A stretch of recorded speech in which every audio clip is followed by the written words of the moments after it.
Quería hablar contigo sobre los tiempos sociales, un tema que introdujo Michael, pero tú con ese conocimiento que tienes de los venezolanos, podemos decir, ¿no? Tanto tiempo trabajando directamente con los venezolanos, hay una pregunta que mucha gente se hace y que se puede plantear de una manera muy básica, ¿no? Hay una situación de empobrecimiento masivo, como se habló en el panel de economía. Hay una situación de escasez que se traduce rápidamente en racionamiento formal e informal. Hay una situación precaria en los servicios públicos, agua, electricidad. Y mucha gente, lo voy a decir en palabras que uno escucha en la calle, oye, pero parece que el venezolano no reacciona. Pareciera que simplemente se va adaptando, dirían los psicólogos, habituando a esta situación y no hay allí una especie de energía vital que diga, bueno, esto no es normal, esto no es posible que un país pueda y que los venezolanos tengan que vivir en esa condición. ¿Qué está pasando con los venezolanos y con la situación que estamos viviendo en la actualidad? Bueno, gracias, Ángel, por plantear la pregunta de las 64.000 lochas, ¿no? Yo creo que hay ciertas cosas que tenemos que tener claro. Nosotros somos una sociedad bien diversificada por nuestras migraciones, pero que tenemos un elemento común: evitamos el conflicto. Y ese evitar el conflicto te lleva a que ni te involucras, por una parte, ni tampoco has tenido que involucrarte. Si esta mañana discutíamos eso con los muchachos, la sociedad civil venezolana está construida de arriba hacia abajo, no de abajo hacia arriba.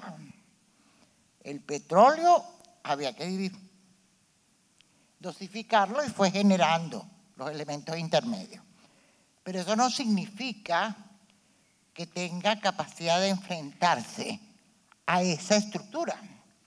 Y eso te hace la dificultad para movilizarse. Mi experiencia en todos los programas sociales es que nosotros no nos comprometemos con ningún tipo de asociacionismo. Como el que haga en Conindustria me decía que era impresionante cómo los empresarios decían: yo no voy a firmar en grupo porque yo tengo un amigo que me puede resolver mi problema. Yo no voy a hacerme una fotografía en grupo porque no sé mañana con quién me pueda encontrar. Eso te lleva a que cuando tú estás buscando músculo en una sociedad, es muy difícil, porque es una sociedad que tiene muchos atajos. Y en esos atajos está siempre donde me ubico. El segundo punto es que sí es verdad que la escasez, pero en los atajos encuentras, si no respuesta, por lo menos reacomodos. Yo que tengo cierta vinculación con organizaciones de base, tú no tienes idea las redes que se forman de autoayuda del uno con el otro y de vínculo entre el consejo comunal y el consejo no comunal y el que se pelea. Al punto que te digo que uno, porque se mide pensando en el futuro, pero todos te llegan a decirte: yo le doy lo que tú quieras, porque yo lo consigo. Entonces, ahí hay que tener cuidado con quién, de qué estamos hablando. Y el tercer elemento, con los servicios.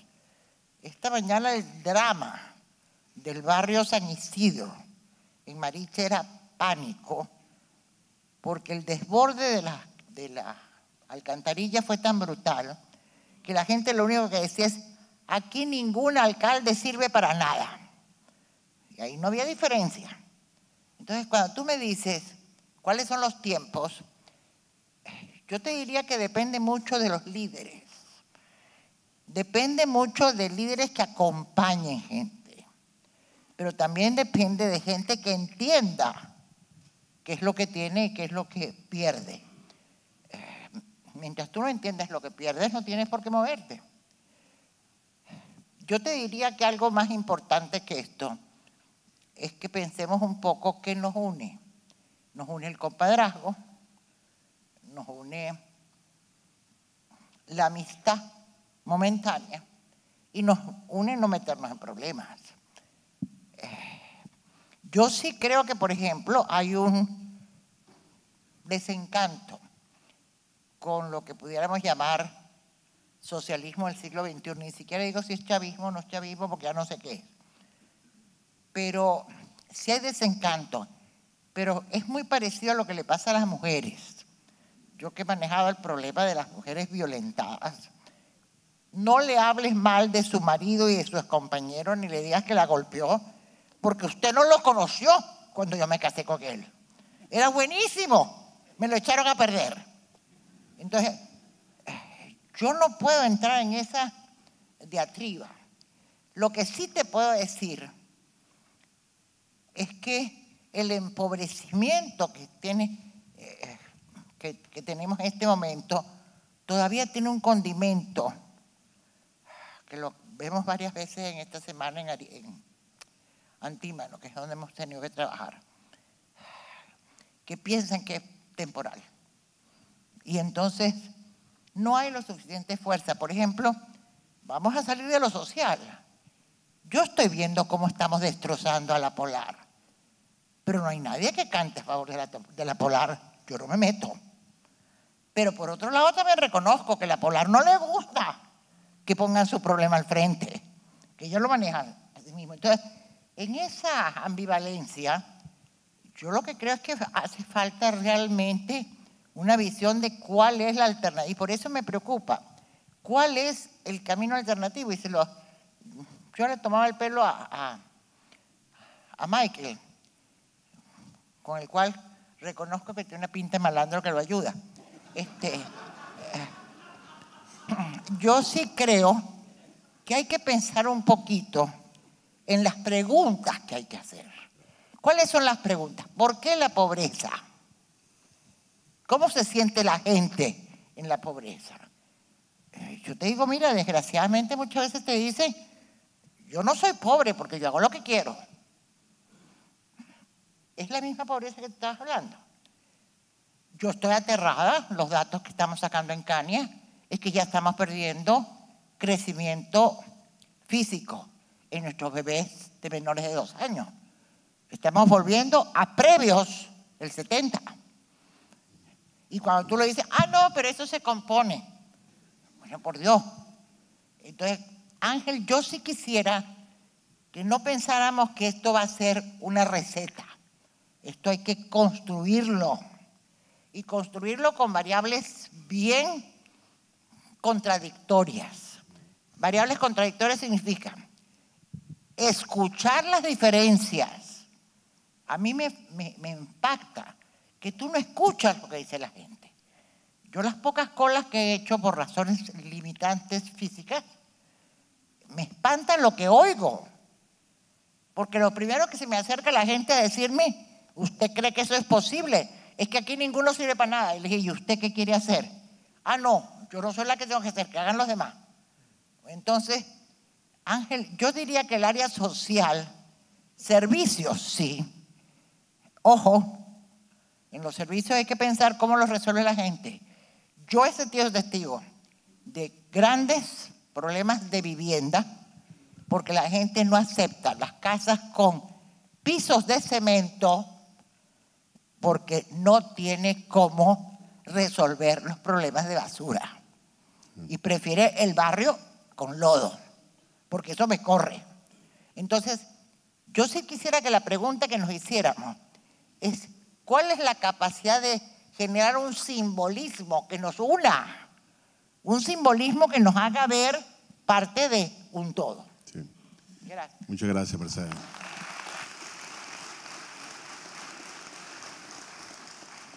Michael Penfold escribió un artículo en Pro Da Vinci que se titula El país que espera la lluvia. Yo creo que tú no esperabas que la lluvia llegara con tanta fuerza, creo que nadie la esperaba. Parece que es temporal, sí. Parece que es una vaguada, aparentemente. En ese artículo de Michael planteabas una crítica a una actitud tanto en el gobierno como en la oposición, una actitud del liderazgo que parecía ser justamente de espera, ¿no? De hecho, había una reflexión a propósito de un ministro que está sentado en una roca, una foto que publica en su cuenta de Twitter, viendo evaporarse la laguna del Guri, ¿no? Yo quisiera que, en función de tu planteamiento de que aquí va a ser necesario un acuerdo entre las partes, nos comentaras de tu crítica a la actitud política de liderazgo tanto de la oposición como del gobierno. ¿Y de cuáles partes? ¿Y de cuáles partes?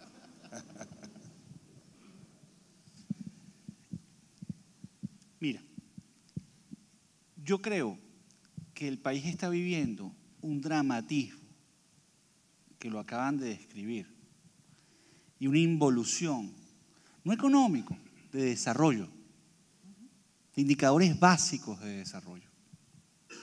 Y creo que eso le imprime a la sociedad una gran angustia sobre su futuro, sobre qué va a pasar con su vida, con sus hijos, es decir, una angustia intergeneracional. Pero el país no responde. El país no responde dada la expectativa de la gente. ¿Y por qué no responde? Porque creo que al final las características de la política venezolana son muy peculiares y son muy particulares. Hoy el chavismo es una minoría electoral, pero se comporta como si fuera o continuara siendo una mayoría electoral.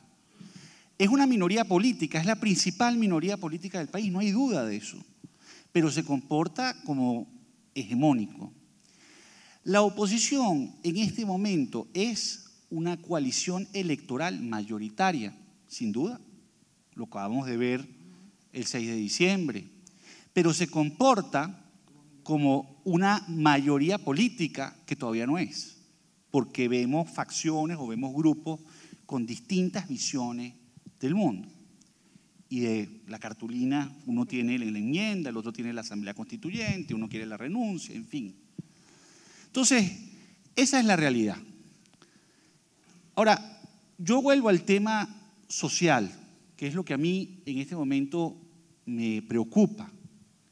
Porque es muy fácil decir numéricamente, yo someto a un país a un recorte de 40% de importaciones, pero lo vas a hacer en un momento en el cual estás contrayendo la producción local, en un momento en el cual estás viviendo ya números inflacionarios, una aceleración inflacionaria muy importante, donde el remarcaje de precios se está dando cada 2 semanas en distintos productos y los pobres cada vez dependen más del acceso a los productos regulados y cada vez hay menos acceso, menos productos y hay un conflicto también con quien intermedian con esos productos que son los bachaqueros.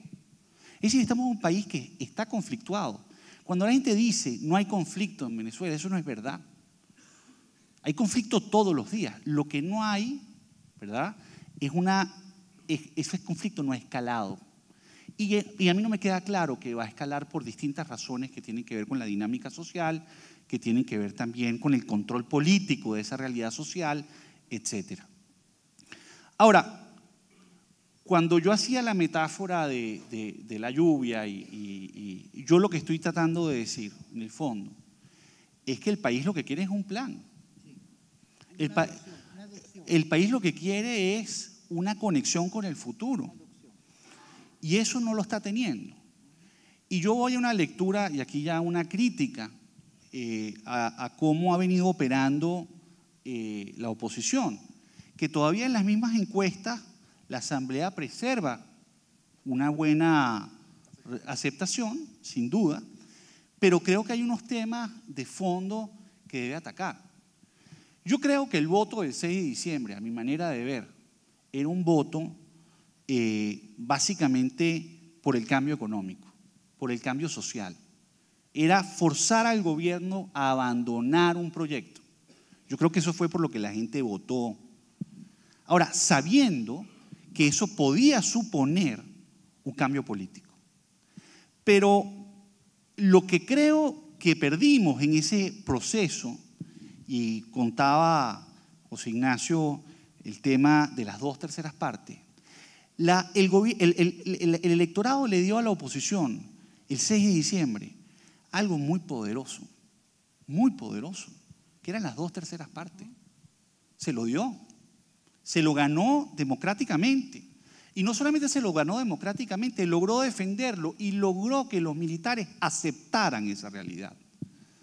Pero esa realidad, digamos, fue bloqueada institucionalmente. Ahora, ¿qué supone eso para la oposición?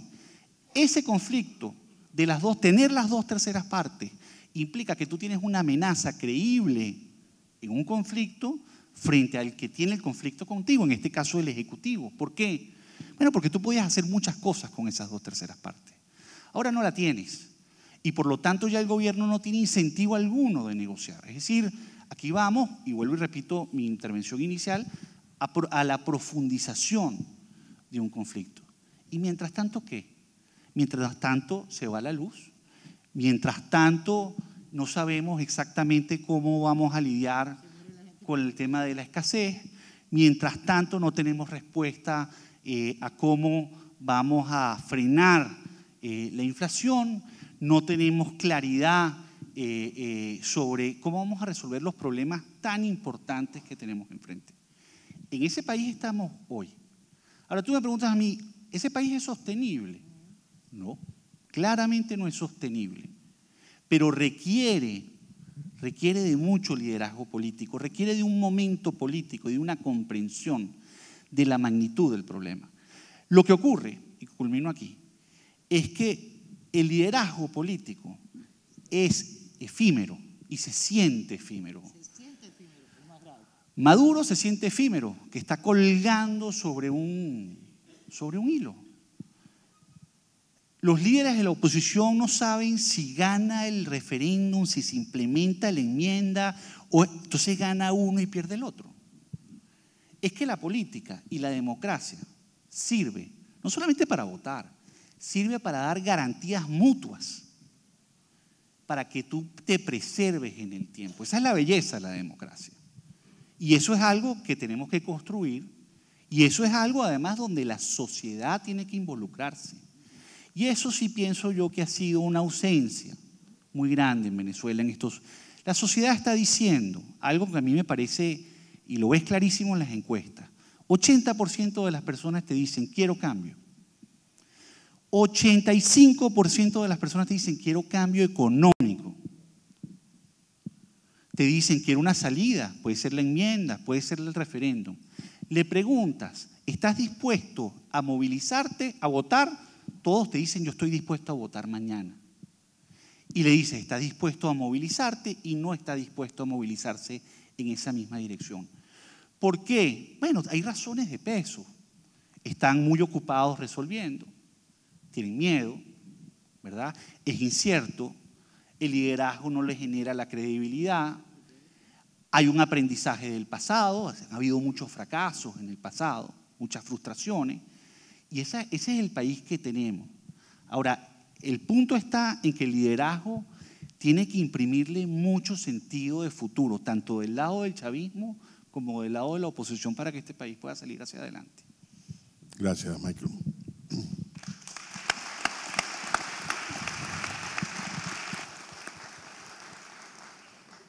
Eugenio Martínez nos soltó un dato así que nos dijo, la semana que viene se enterarán, pero hay un 31% de la población que no quiere la renuncia de Maduro. Eugenio es una de las personas que conoce mejor el mapa, la evolución de ese mapa de preferencias políticas en Venezuela en función de los estudios de opinión. Lamentablemente, todos los seres humanos tenemos sesgos cognitivos y, bueno, la gente quiere ver, la gente ve lo que quiere ver. Y muchas veces se sorprende cuando, oye, todavía hay un 30 o 40% de la población que está de acuerdo con el otro sector. Y del otro lado pasa exactamente lo mismo. A mí me gustaría, Eugenio, que nos contara cuál es ese mapa de preferencias político actual y cómo ha evolucionado, si acaso ha evolucionado, en los últimos meses. Porque hay gente que cree que sí ha evolucionado, mientras que los números pudieran estar diciendo otra cosa, ¿no? ¿No tenés una más fácil? A ver, el tema es que, efectivamente, como decía, la última del Benebarómetro habla de que el 31% aproximadamente no quiere que Maduro renuncie cuando se le pregunta directamente, ¿usted quiere que el presidente renuncie, sí o no? Y ese deseo no está asociado a una mejora en la calidad de vida. Hay otras explicaciones. Y puede ir más hacia donde va la profesora, hacia donde va Michael, de la falta de liderazgo, la conexión. Sin embargo, está todo el mundo pensando en la presidencia y está todo el mundo midiéndose como futuro presidente de una transición que todavía no ha comenzado, electoralmente hablando, digo. Pues para eso primero hay que convocar el revocatorio. En líneas generales, por ejemplo, pareciera sorprendente cómo se estaba moviendo el señor Rodríguez Torres, por ejemplo. Está haciendo lobby con periodistas, está haciendo lobby con economistas, está haciendo lobby con la comunidad internacional. Es decir, no solamente se está vendiendo, es decir, no solamente hay presidenciables en la oposición, también hay presidenciables en el chavismo. Sin embargo, más allá de esos movimientos que tiene tanto la oposición como el chavismo, en líneas generales, el último estudio de percepciones de la Universidad Católica habla que el 61% de los venezolanos, 6 de cada 10, son pesimistas sobre su futuro. O sea, más de la mitad de los venezolanos son pesimistas sobre lo que va a ocurrir aquí el año que viene, no solamente desde el ámbito político, sino desde el ámbito económico. Así que, en líneas generales, la paralización social en la que estamos está también influyendo esas diversas tendencias. Que Maduro, es decir, que la percepción sobre Maduro se haya estancado, la percepción negativa sobre Maduro se haya estancado y no haya seguido creciendo esa percepción negativa, da cuenta justamente de, bueno, si no es Maduro, ¿quién? Porque de hecho el G4, que es la famosa coordinación de la oposición, en los 3 primeros meses del año estuvo cada quien por su lado. Ahora bien, yo creo que, para cerrar brevemente acá, porque hemos hablado tal vez muy mal del G4 o de la dirigencia de la oposición, y aquí hay algunos dirigentes de la oposición, pero también hay muchos de los héroes anónimos de la oposición sentados ahí enfrente, que son los que llevan las bases de datos, que son los que arman la preparación de los testigos, que son los que dan los cursos, y están ahí también. Y a lo mejor es un poco injusto para ellos decir la oposición no está haciendo nada, porque esa gente que está debajo de ese liderazgo sí se está moviendo, sí está trabajando, y en realidad sí está esperando que le den la señal de salida. Así que creo que hay una estructura bastante buena, por lo menos para la oposición, para empezar a capitalizar ese deseo generalizado de cambio. Sin embargo, lo que se necesita es un poco que las cabezas se pongan de acuerdo en una ruta. Porque vamos a ser sinceros, cuando salió el secretario general de la mesa, con todos atrás diciendo, hemos acordado en un amplio consenso que vamos a ir por el revocatorio, por la enmienda, por la constituyente, por la renuncia. Lo dice, es un amplio consenso. Un amplio consenso de no ponerse de acuerdo. Exacto. Fuimos incapaces de ponernos de acuerdo, así que vamos por todas las opciones. Cuando la oposición se centra en un solo camino, sea cual sea el que decida, pues seguramente todos esos héroes anónimos que están aquí sentados van a poder repetir el trabajo que hizo que la oposición obtuviese el 6 de diciembre un triunfo importantísimo. Porque la Constitución venezolana estaba hecha de tal manera que nadie iba a llegar a obtener las 2/3 partes de la Asamblea Nacional. Eso era impensable. Chávez nunca lo logró, salvo cuando la oposición se retiró en el año 2005. Esa Constitución se hizo para que los 2 principales bloques tuvieran que negociar algo, por lo menos para designar rectores. Y la oposición logró el 6 de diciembre, poniéndose de acuerdo, llegar a algo que parecía improbable, políticamente hablando. Bueno, falta ahorita que el G4, más el secretario general de la mesa, definan un camino certero de aquí a los próximos meses, o los próximos días o horas. Gracias, Eugenio. Partiendo de ese punto, creo que hay que recordar, digamos, que el resultado del 6 de diciembre fue un resultado realmente importante, ¿no? Sorpresivo para todos. Sí, por lo menos los niveles que se lograron, muy poca gente apostaba que eso iba a suceder, pero José Ignacio nos ha contado que en este ping-pong constitucional el juego va 21-0, ¿no? Porque todas las leyes prácticamente tienen como destino, incluso todas las decisiones de la Asamblea Nacional, la inconstitucionalidad, ¿no? Tú dijiste que ese ping-pong no iba a durar para siempre.